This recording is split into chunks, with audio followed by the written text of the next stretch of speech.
Hey guys, it's 007 here, and I hope you guys have been having a wonderful Veterans Day.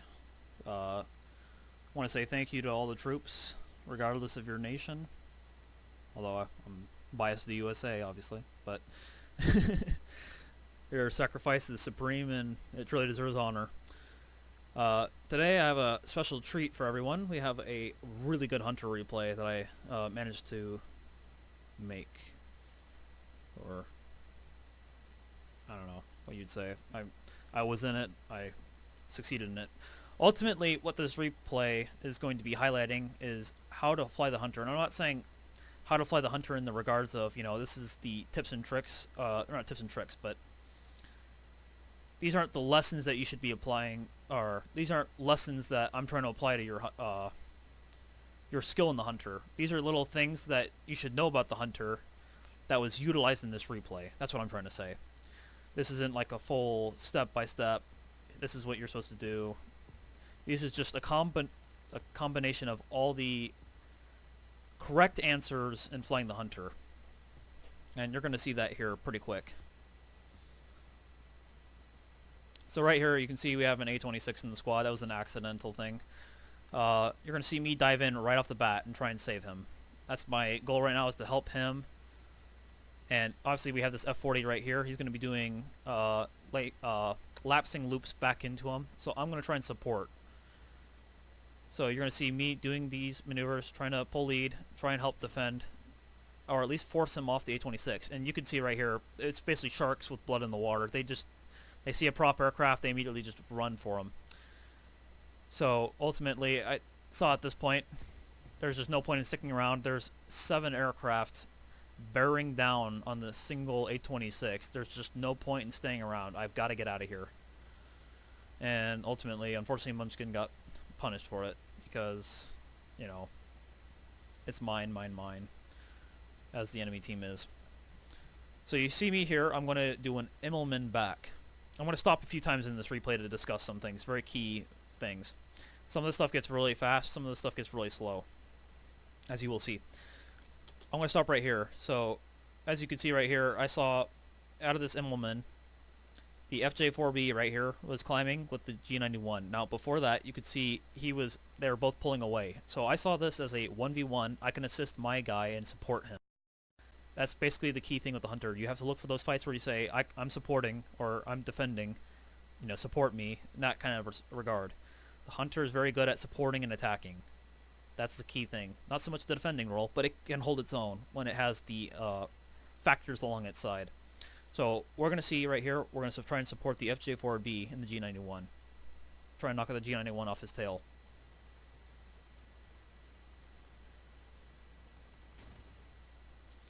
So you're going to see here, FJ-4B is going to get killed here because he's just out of speed and out of position.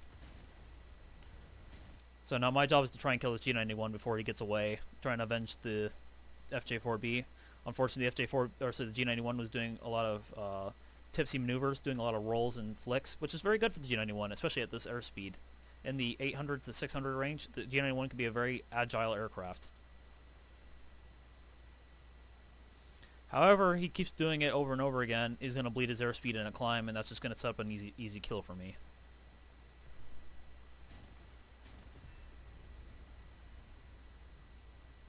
So right off here, you see me turn back and look over my shoulder to see what's on my tail.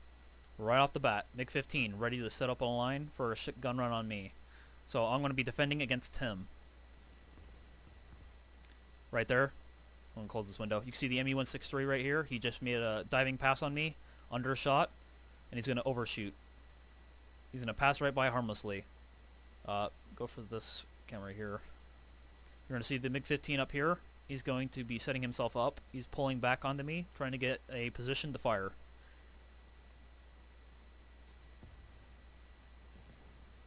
Now you're seeing me do negative and positive G maneuvers. Now the MiG-15 specializes in those maneuvers as well. However, the MiG-15 cannot roll at the same time.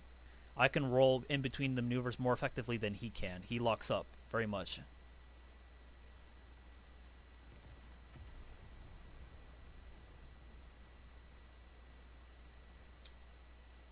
Okay, you see shots right here being fired.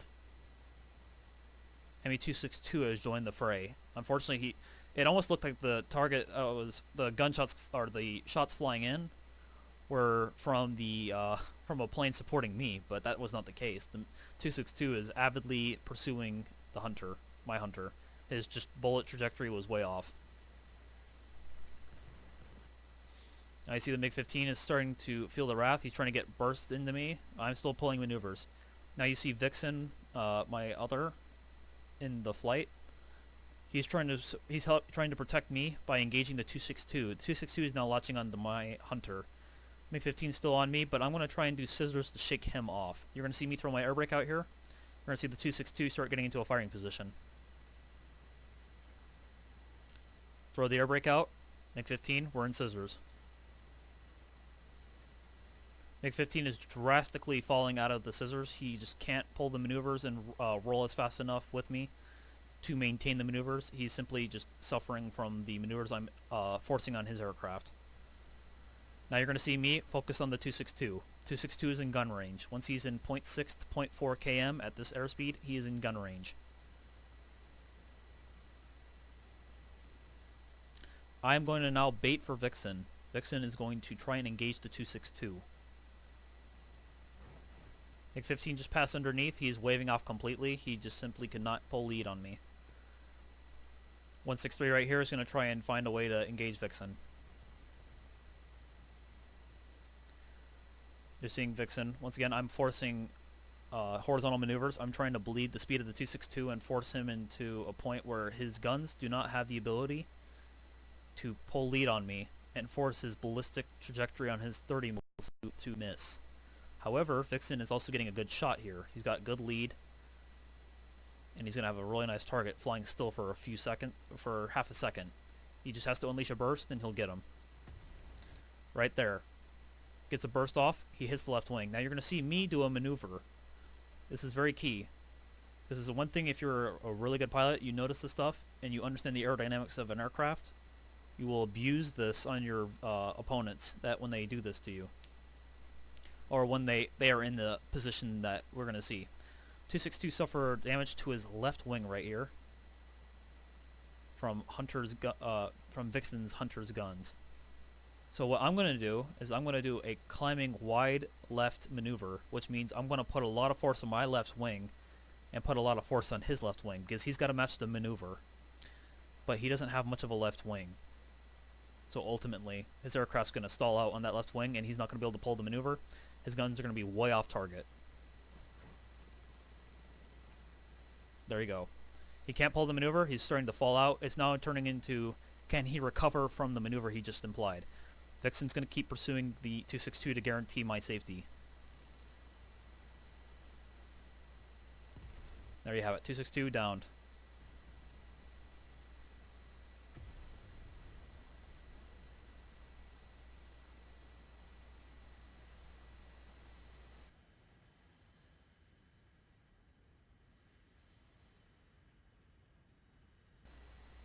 Now you're going to see Vixen and I go into a vertical climbing maneuver. We're going to climb and then do an Immelman back. We're going to try and fly in formation as best as we can. That way we can see the same issue and support each other and intimidate anyone who goes into the head-on with us. Right here, I have just called out the 163 in chat. I have identified that he is the primary target. We need to focus on him. Since Vixen is closest, he's going to be leading the attack, so he's going to do the initial pass on the 163, firing his guns. He's going to do a little shimmy to try and dodge whatever the 163 throws at us, or throws at him, and then he's going to re-engage. Unfortunately, in re-engaging, the 163 had put himself in a lapse where he could not be hit, but he relapsed back into the fight, and then we'll take out Vixen's right wing. There you go. Now it's my job to try and kill that 163. Currently, right now, with Vixen out of the fight, it's a 3v1. So it's me versus 3 of their fighters, and we just have bombers left. So I have to kill this 163 in this pass. There we go. Got the kill. He's bursting through. Right after that, I see the F-86. The F-86 F-40. I believe it's the one from earlier. Yes. Okay, we're going to stop right here. You're seeing him pitch up. Now I'm seeing this too. I'm just thinking he's doing this purely to make me overshoot. He's going to climb and try and bleed speed and try and give himself a better ability to climb. Force me into the climb with him or make me overshoot or undershoot and then overshoot. And in doing so, he's actually setting up his G91 friend. You can't see him right, or now you can see him on the radar. I should go to this. The G91 right here is going to support his other flight member, or teammate. We'll say teammate, sorry. He's going to support his teammate. So I'm not quite aware of the G91, but I know he's trying to set up the G91. There's 2 fighters left. I got to be ready to defend against him. But I need to kill this guy in the first pass. I can't afford for him to keep standing around, running around, fighting me, and causing me trouble. These guys are going to dance all over me with their agility. I got to kill this guy. Make it a 1v1.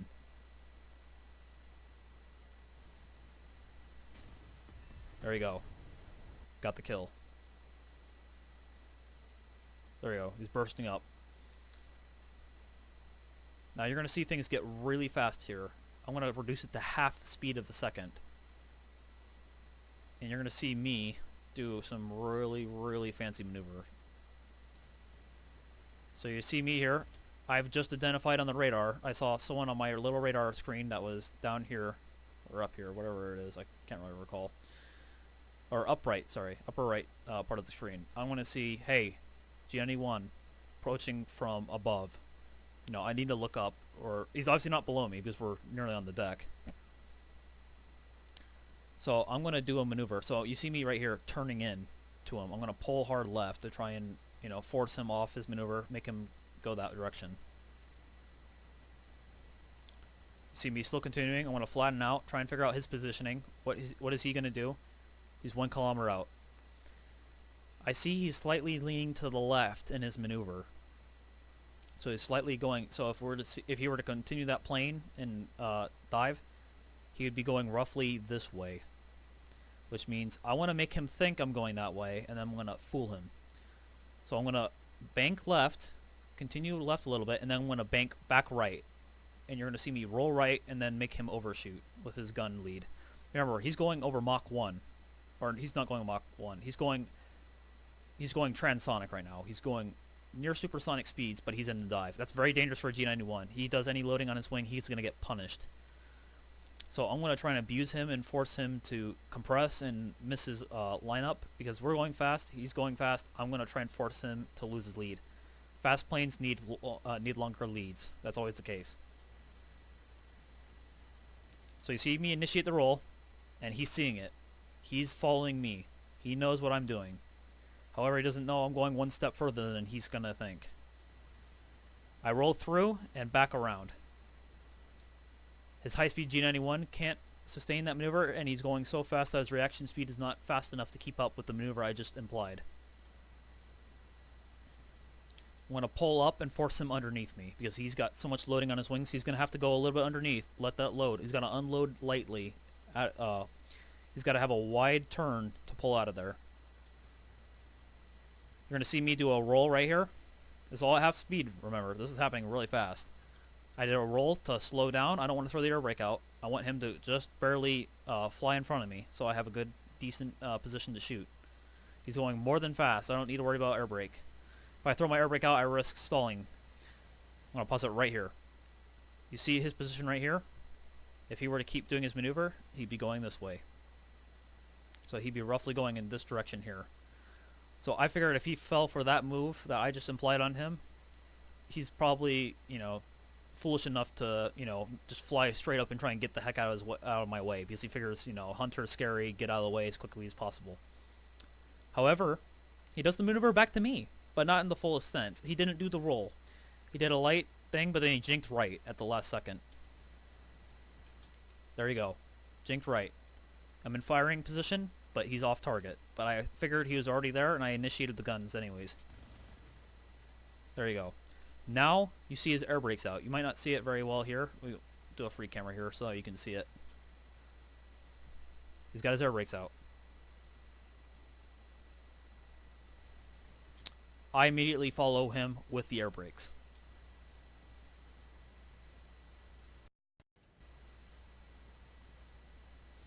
You see him dipping here with his nose. I'm feeling like I can probably pull lead on him. If he's, you know, starting to black out or suffer from the high G's and all that, I could probably catch him.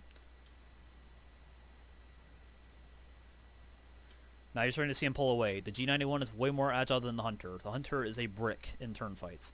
You're never supposed to turn in the Hunter. That's what they always say. Now you're going to see why you do what I'm going to do here. This is very key. You're going to see me stick the maneuver with him. I'm going to stay in the turn with him for as long as I can.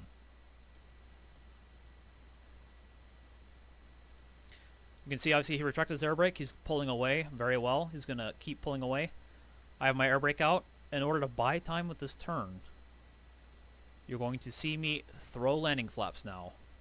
Landing flaps have been initiated. He is still pulling hard. I'm still trying to get a view on him. Keep an eye on where he is. He's pulling. He's on the edge of my screen. I'm going to keep an eye on him, see what he's doing. This is key. Now you just heard me retract the air brake. I'm starting the retraction of the air brake.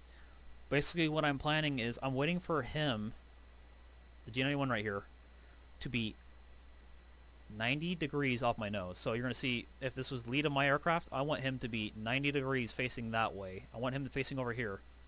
That way, he's 90 degrees away. He's got to either roll back left, bank left and go back into me, or he's going to continue the turn to guarantee his safety. Now, there's a third option he could do in this case. He should have done it, but he didn't. What he should have done was immediately level out in the direction he was going if he was going 90 degrees off me, because eventually he does get 90 degrees. That's the key thing. He should have climbed up, rolled back over, and then set up himself for a gun run on me. He could have more than easily done that, but he was so determined that I was going to stick with him in the turn fight, and he had fair reason to believe so. I've just sat through one complete loop, almost 1/4 into my second loop, and I'm still following him in a Hunter. You know, at this point, he would only think that I'm staying with him purely for ignorance. But I'm not doing that. I'm purely strategizing this.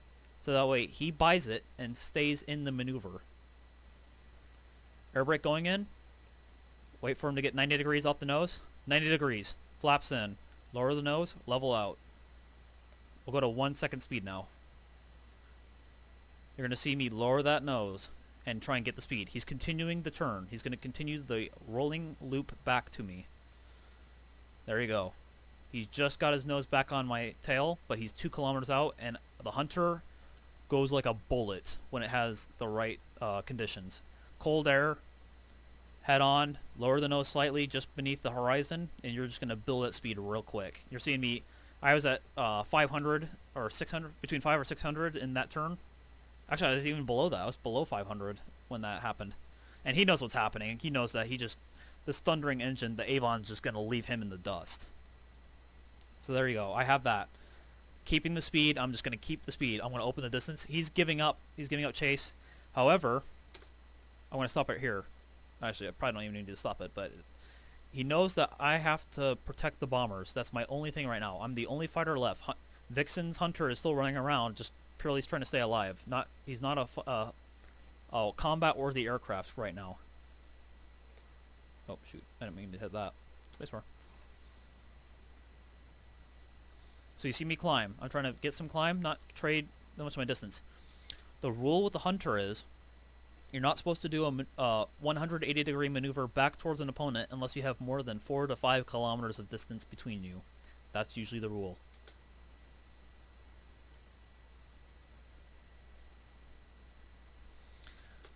Now, if we do the free camera here, you're going to have to see why he's looking where he is.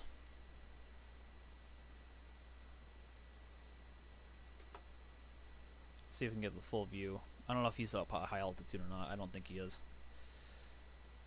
So you have the Beshka 6. That's a prop bomber. You know, I don't know what the deal was in this game. We had plenty of prop bombers to go around.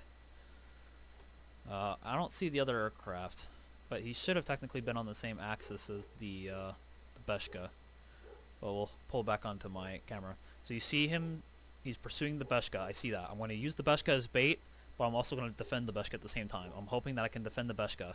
Use that G91's tunnel visioning against him and get him. Obviously, he's smart enough to know that tunnel visioning is going to play against him. He knows I'm here. He's more than aware I want to kill him because this situation is not very good. Okay. So we'll slow it down, because this is another one of those. So he sees me pulling lead on him. There you go. He starts turning in towards me. So he's trying to pull hard in underneath me, so I overshoot. I see this, so I initiate the guns already, because I know I'm just going to try and rake him with the fire and hope I get a hit on him. And I'm just letting loose these guns. First burst, not even close. Second burst, we're looking really good. We're getting really close. Right there. Let's see if we can free camera this. You can see the hit right there. Shot detonated off his wing. I got a hit register on my on the replay. I'm not showing you the guys the replay because there was a lot of chat in the background that was completely irrelevant. There were people talking about a meeting somewhere. I was just sitting in the meeting doing this at the time. So you'll hear the reaction afterwards when I get back to the channel with the people I was with. But we'll return it to half speed. So he gets through, gets a hit. And that just absolutely just... that sent worries up my spine because he just got past a pass. He survived it. And now I could be in serious, serious trouble. Now obviously he's opening up on the Beshka 6. I want to try and get myself in this firing range, trying to indicate where he is going to be firing from. See the burst is above him, way off. Burst is behind. Beshka 6 is going down. We failed to protect the bomber. Frankly, it's hard to protect the bomber though that's flying at, 1/5 the speed that we're flying. So you see I'm firing at him, and he's in the split S. He's now rolling left to try and shimmy my guns off target. He's greatly utilizing his stuff right there. We throw the air brake out. We're going to try and not overshoot him. We do not want to speed up too much in the dive and risk overshooting. Now this is key. You see him, he's pulling on the horizontal to the left. However, I know he's doing this. So what I'm going to try and do is I'm going to fight both the lift going up and the turn going left. But I'm going to look at that vector in between and try and indicate I'm going with him. I'm going to stick with him. Now, if I was the G91 pilot, I would have kept doing what I'm doing. I would have had faith that the Hunter was not going to pull with me, but he does not do this. He chickens out. Right there. Retract the air brake at the moment he does that. He reverses back right. Knowing he's just set himself up for me on a gun run, he's going to have to hope that he can survive me in the dive with my guns going up to meet him.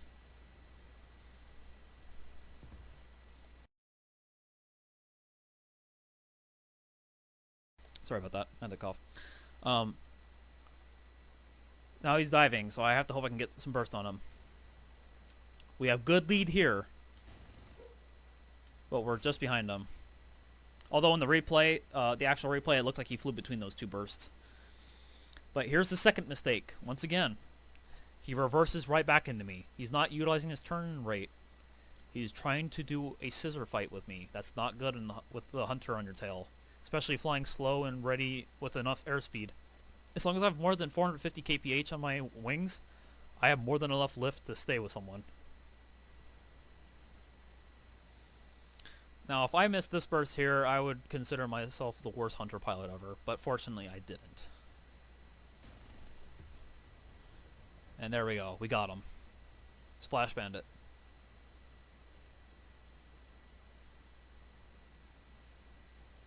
There we go. All enemies destroyed. 4 air kills. Only 18 rounds of 30mm cannon left. Vixen still alive. That was the last of the cannon right there that I fired. Everything else had been fired during the match. So ultimately, a very nice battle indeed. We're going to go ahead and speed it up to the end. And now we'll play the audio from the match. Dude,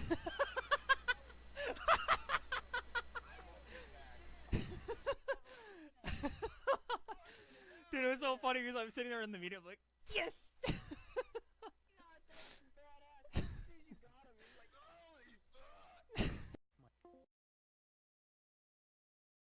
So there you go. That's basically basically what the Hunter looks like when it's being flown correctly.